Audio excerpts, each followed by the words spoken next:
or welcome back to Champion the Passion, a weekly pro wrestling podcast where we inspire you to champion your passions and celebrate the joy in what you love.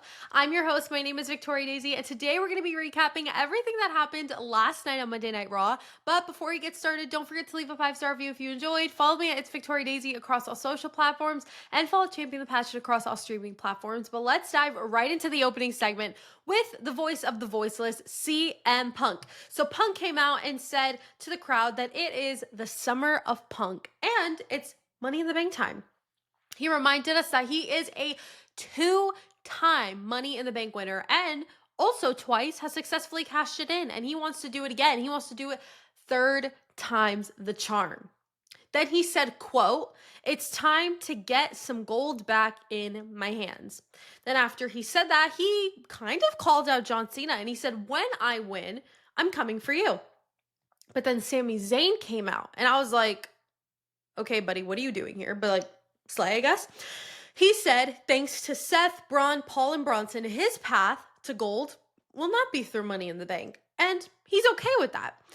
He also came out to tell Punk that Punk must win his qualifier match. Sami told him to not think about Seth and his gang and to only think about the task at hand. Sami said by Punk being in the match, it changes the entire game. If Seth Rollins wins, the company will be in a place that they'll not want to be in. And then he continued to beg him to please win this match. There's always a catch though. And Sami said that when Punk wins Money in the Bank, he must be the first person in line. And then Punk responds and said, quote, "I look forward to it, Sami." And I think that this is honestly all very interesting. And I'm very intrigued to see where this all goes. Part of me doesn't trust Sami. I don't really know why. I just kind of have this gut feeling like don't trust Sami. My trust with him is a little all over the place, but I'm very intrigued to see kind of how this pans out. And his qualifier match, Punk's qualifier match, was later in the night. So we'll get to that soon. But let's head over onto the women's side of things because we had the final women's Money in the Bank qualifier match, triple threat. Liv Morgan versus Stephanie Vaquer versus Ivy Nile. Now, this was a really good match, okay? It was so much fun getting to see Monday Night Raw's newest member to the roster, Stephanie Vaquer, former NXT Women's and NXT Women's North American Champion, up against one half of the women's tag team champions, Liv Morgan and Ivy Nile. But I love seeing Stephanie and Liv's dynamic because I thought that they really worked well together. I mean, I think both of their styles, they don't clash. They kind of work hand in hand, and I really liked that. I thought they did really well together.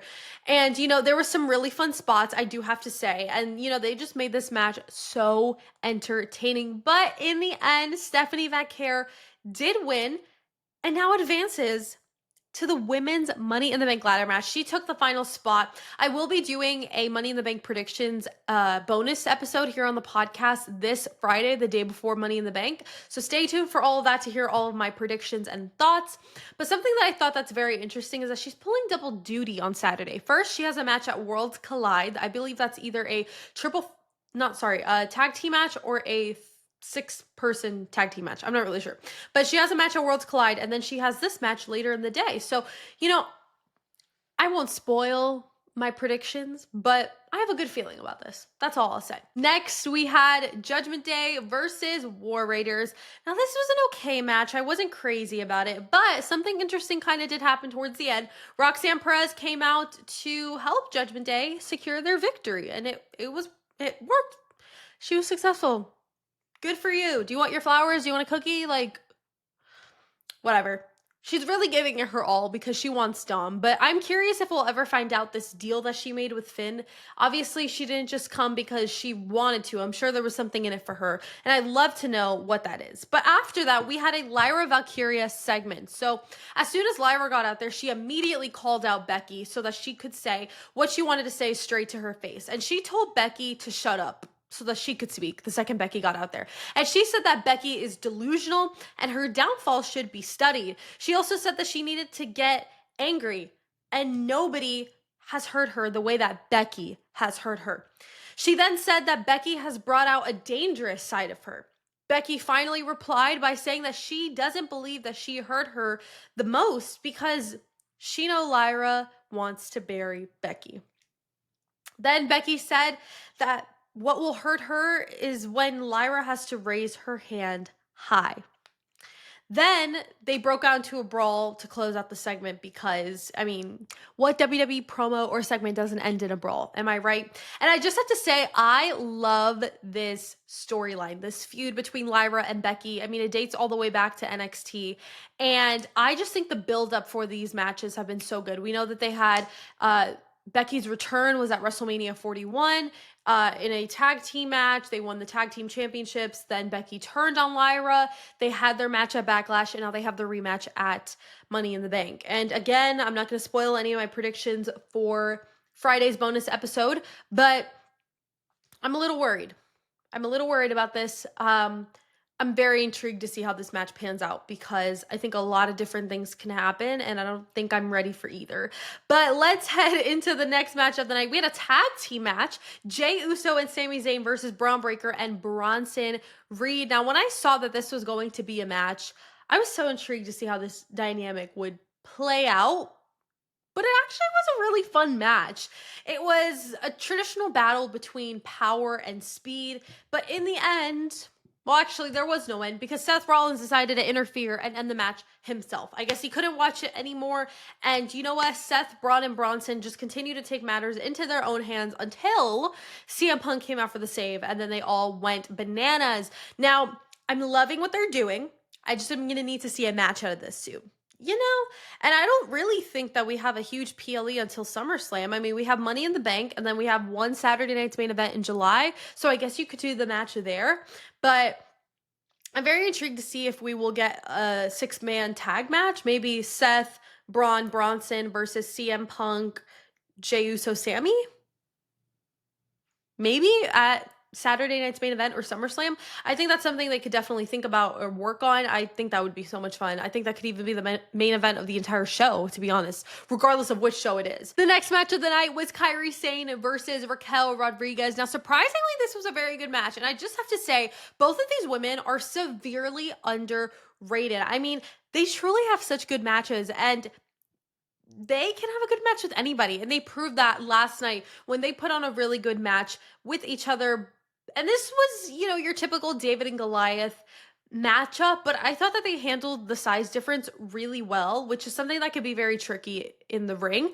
But I thought they did a great job with it. But Io Sky came out to attack Liv Morgan since Liv was messing around with Kairi, and Io was like, no, I'm standing up for my friend. You're not going to mess this up for her. So Kairi took advantage of the situation and won. And now Kairi is 2-0 against Judgment Day members. She needs to have a Roxanne match next week and solidify that undefeated streak with Judgment Day, because holy crap, I was shook that Kairi won. I'm like, what type of story are you guys trying to build here? Because, like, I'm a little confused. But let's finally talk about the main event. I've been waiting to talk about this one. So we had the final men's Money in the Bank qualifier match. CM Punk versus AJ Styles versus El Grande Americano. Now, this was a good match, okay? I loved seeing Punk and Styles share the ring. But madness occurred towards the end of the match because Bronson Reed and Braun Breaker came out to attack CM Punk, but he had his guns ready and loaded because Jey Uso and Sami Zayn also came out for the save. And once again, just like earlier, I mean, it was madness. And because of that madness, El Grande Americano used the situation to his advantage to win the match in advance and take the final spot in the men's Money in the Bank ladder match. And to say I'm shocked is an understatement. I am so shocked that El Grande Americano won over CM Punk. I mean, I'm assuming that there's now business to take care of with Seth's faction. That's why I kind of mentioned the match earlier. And I saw this on Instagram. Somebody was like, I can't believe a Starbucks order beat CM Punk. And I was like, literally. I have to take a moment of silence because I actually can't believe that just happened. Like, what do you mean? What do you mean CM Punk's not going to be in Money in the Bank? That pisses me off so much And now I guess he has new business to take care of, but it's like, when can that man finally win the championship? Like, actually, probably next year once John Cena is gone, which is annoying.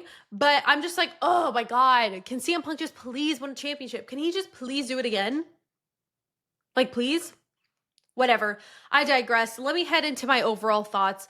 Considering the drama that went on over the weekend, the show was pretty solid. And, for those who don't know what I'm talking about, I honestly don't have any more energy to talk about it because I talked my heart out on social media. If you guys follow me on Instagram and TikTok and even YouTube Shorts, I fully covered the entire situation with the WWE releases this past weekend with R-Truth, Carlito, Valhalla, and why TKO is ruining wrestling, literally.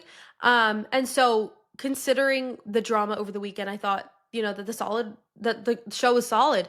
And they didn't give the crowd any room to riot. And I also felt like I heard stories from people that were actually there were R-Truth chants and they just edited them out. So I thought that was wrong. But what's new? And yeah, the whole situation is just so messed up and wrong, and it breaks my heart for those who got released, not just this past weekend, but ever. And it's just not something you do, not the way you handle business. And yeah, if you want to hear that whole rant, it's on social media. But my match of the night was the final women's Money in the Bank qualifier match between Liv, Stephanie, and Ivy. I thought it was a great match, and it was just so much fun. A very close second was the tag team match with Jay, Sammy, Bronson, and Braun.